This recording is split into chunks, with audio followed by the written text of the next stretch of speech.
ago, Egyptian President Hosni Mubarak arrived at the West Wing to meet with President Clinton. The two leaders were expected to talk about U.S.-Egyptian relations as well as the Middle East peace agreement that was signed in Washington last month. This accord between Israel and the Palestinian Liberation Organization grants the Palestinians self-rule of the Gaza Strip and the West Bank town of Jericho.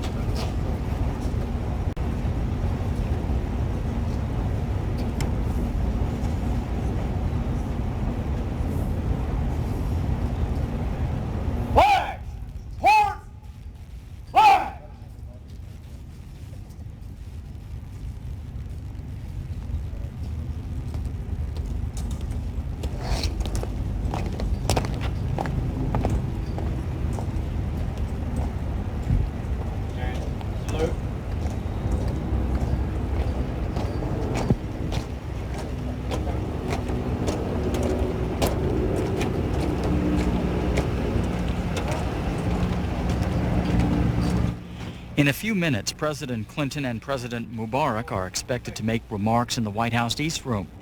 While we're waiting for them to enter the East Room, we'll show you the brief meeting the two leaders had with reporters earlier today. Mr. President, all these reports are coming out of Haiti that there could be a breakthrough in the process that would bring RSD back in. Is that optimism justified? Well, there's been some movement over the weekend. I've learned in dealing with Haiti not to be optimistic ever, but there has been some movement, and it's hopeful, and we'll keep working on it. Let me also say, President Mubarak and I will have statements to make, and we'll answer questions later. But I'm glad to welcome him back to Washington to congratulate him on his election, and this is the first opportunity I've had face-to-face to thank him for the critical role that he has played in the Middle East peace process. We're looking forward to having a good discussion about that, and we'll have more to say about it later. Mr. President, over the weekend, Bob Dole said that returning Aristide to Haiti is not worth a single American life. What's your response? Well, my response is that our policy is to attempt to restore democracy in Haiti. That we are doing it in a way that we think is best, and that is supported by Aristide and Prime Minister Malval. We have our ships there, and you know what we're doing. And they've never asked us to run the country for them. They've asked us to help the democratic process to be restored. We hope it can be done, and the United States has an interest in that, avoiding large-scale outpourings of refugees, making sure the island is not, the country is not a conduit for drug deliveries to this country, and promoting democracy in our hemisphere. And we're pursuing that policy. President Mubarak, Thank you. Thank you. This was can we ask about your feelings about Israel releasing these Palestinian prisoners today? I think it's a very good act, and we have discussed this before with Prime Minister Rabin. And the man really respects his word and doing as far as he could to restore peace and reach a comprehensive settlement to the problem. It's a very good step forward. I agree. I'm very pleased. you all. Thank you. He should come every day. I can shorten my answer. Morning. Thank you, everybody. Out on your side floor, please. Thank you. Morning, sir. Let's wait for this. Come on.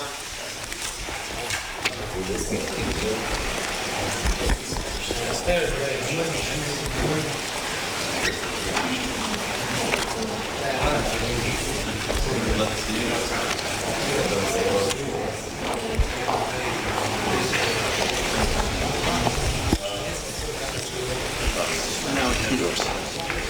Please. Morning.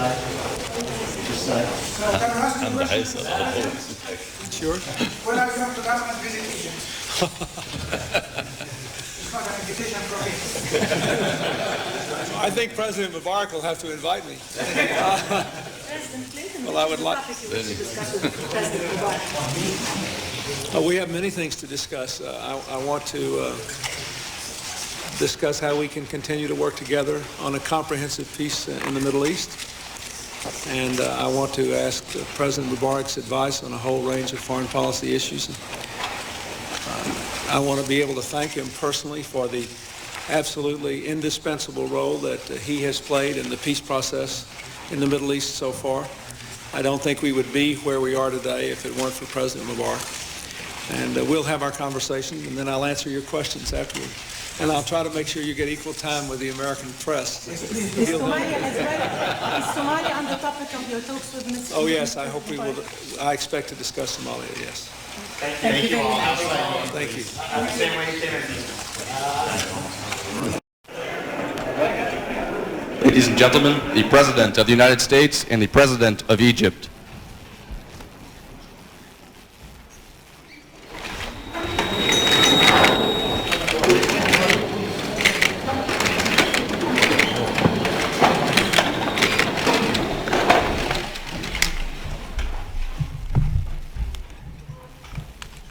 Good afternoon.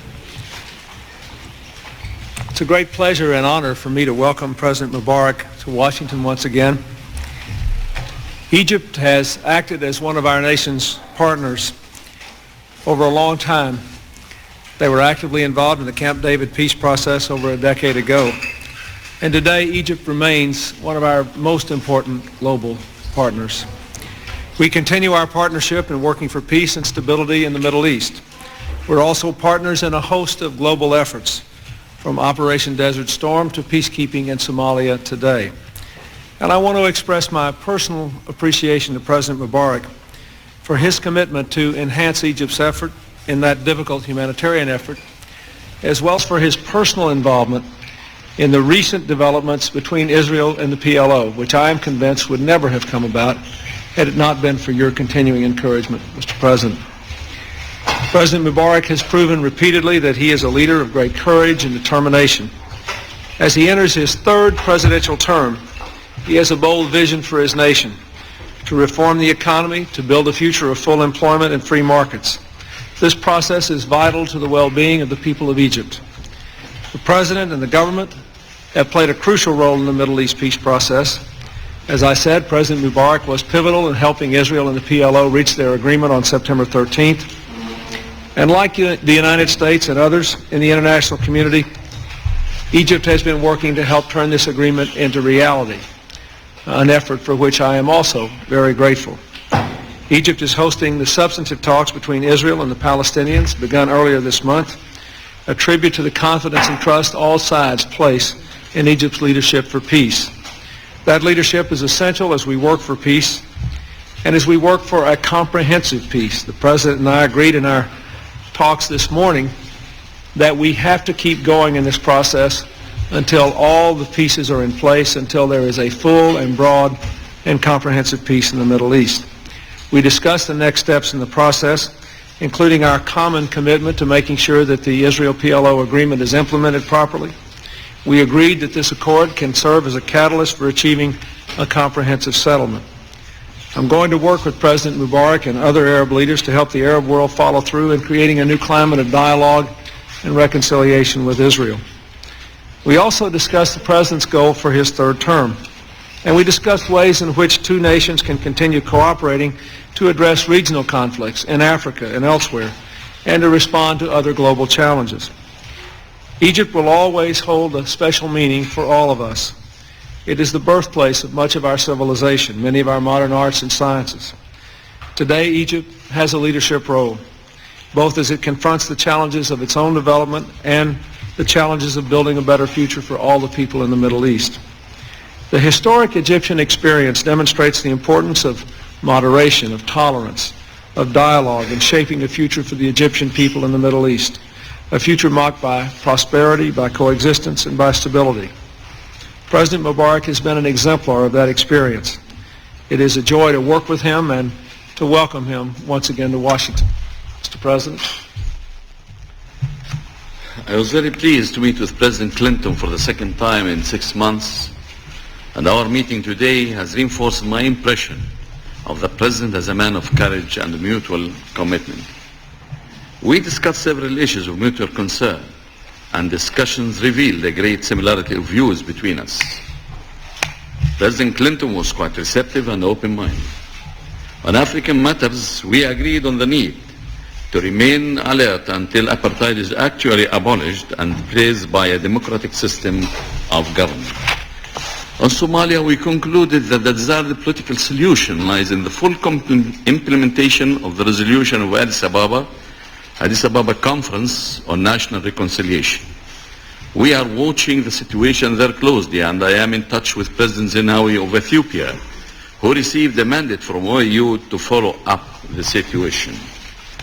The United States and Egypt have worked together on peace in the Middle East for almost 2 decades. Our joint effort has been fruitful and promising.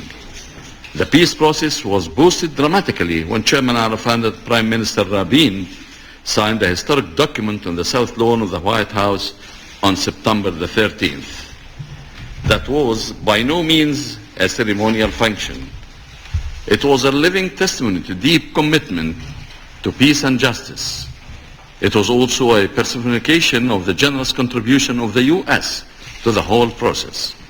It would have been impossible to realize this great achievement without the active American role.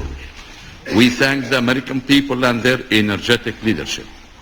In the weeks ahead, we shall continue to work hard together in order to maintain a momentum and to keep the process on track. The Palestinian-Israeli Declaration of Principles should be implemented in good faith and without delay. On the other hand, negotiations on the other tracks must be resumed with full determination to reach agreement soon. Particularly important is the achievement of meaningful progress on the Syrian track promptly. I believe that the gap between the positions of the two parties can be bridged within a short period of time. The resumption of the Washington talks would present a golden opportunity for attaining this objective. President Clinton, our discussions of bilateral relations demonstrated our shared commitment to solidify our cooperation in all fields. The U.S. support for our economic reform program has enabled us to carry out this reform very successfully indeed. Your continued support is most needed for the continuation of the program. Each and every Egyptian appreciates your support and values your friendship, Mr. President. You have been a reliable friend and partner. You can equally count on our friendship and cooperation. I see such an opportunity to extend an invitation to President Clinton to visit Egypt at his earliest convenience. This would afford the Egyptian people an opportunity to express their appreciation and affinity to the President, to his great nation. Thank you. Leaders of Ukraine's current Secretary of Press today, they won't go along with the destruction of all of their country's long-range nuclear weapons or the signing of the Nuclear Non-Proliferation Treaty. Do you think that that stand is justified, as they say, by the instability in Russia?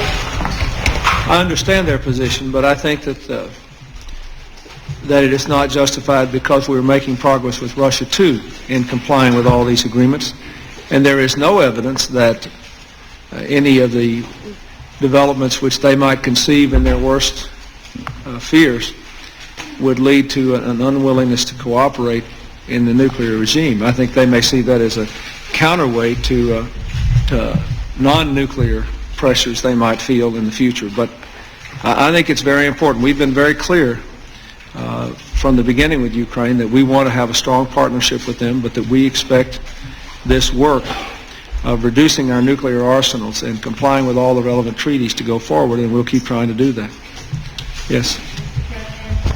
In your back on the Mideast, in your discussions with President Mubارk today, he mentioned the resumption of the Syrian track talks. What would you like to see as a concrete step forward in the peace process?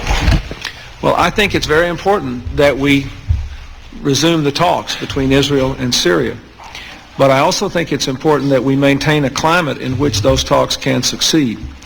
I believe that Prime Minister Rabin and President Assad, I believe that the people of Israel and the people of Syria want to see this process go forward. But we've got to implement the Israel-PLO agreement.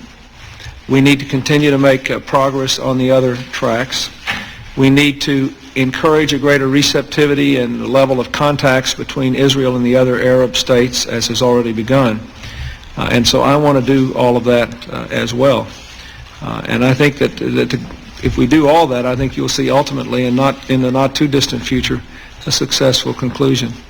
Can we give some, I want to give some equal time to the Egyptian journalists who are here. Go ahead. Mr. President, as you have been invited to come to Egypt, would you be visiting other Arab countries in the area?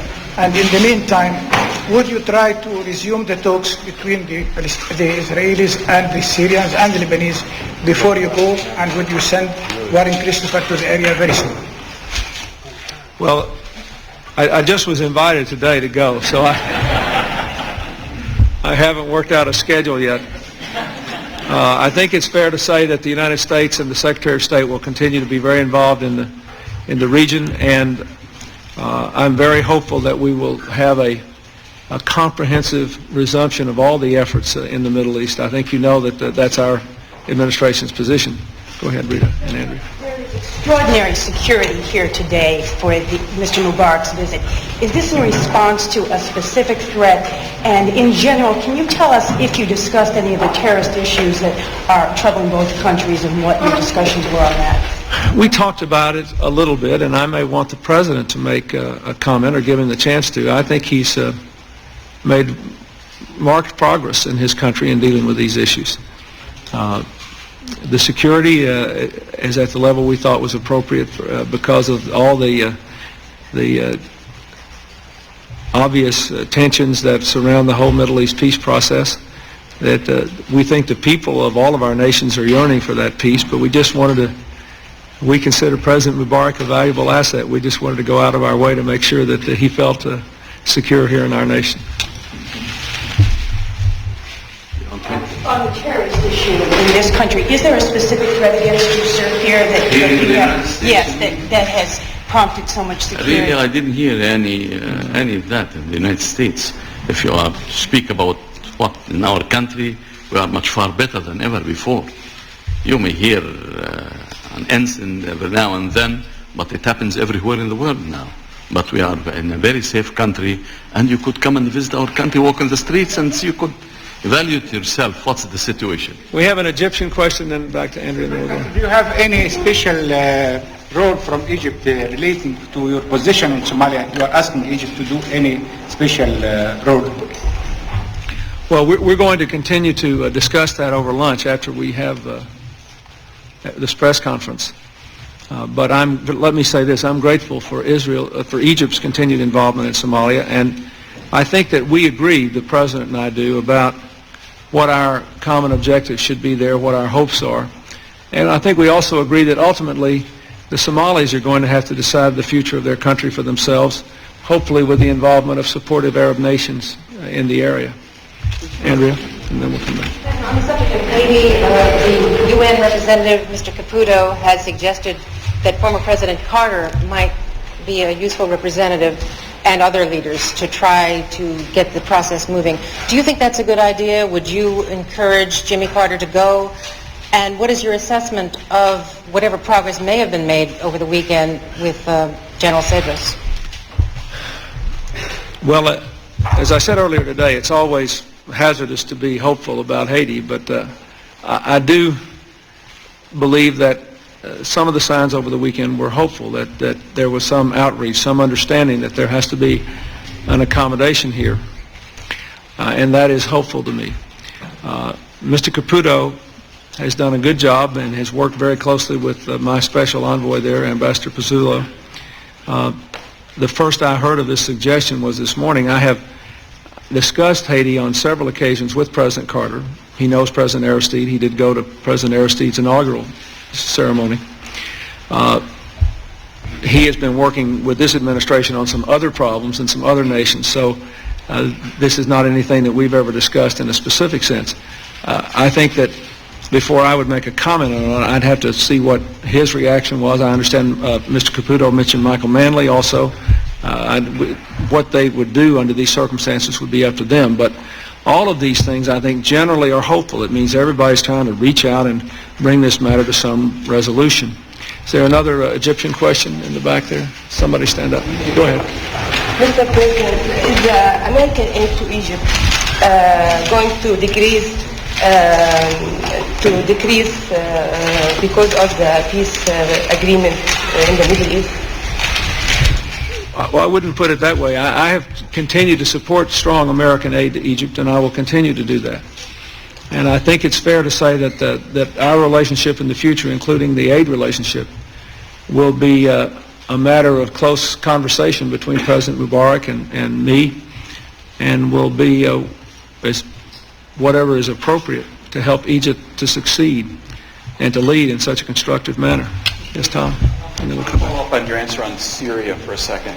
Do you think the political traffic in Israel right now could bear a breakthrough on the Syrian-Israeli front? That is, do you think Prime Minister Rabin could sell to the Israeli public Assad back on the Golan and Arafat in the West Bank in the same window of time here? I don't know what the answer to that is.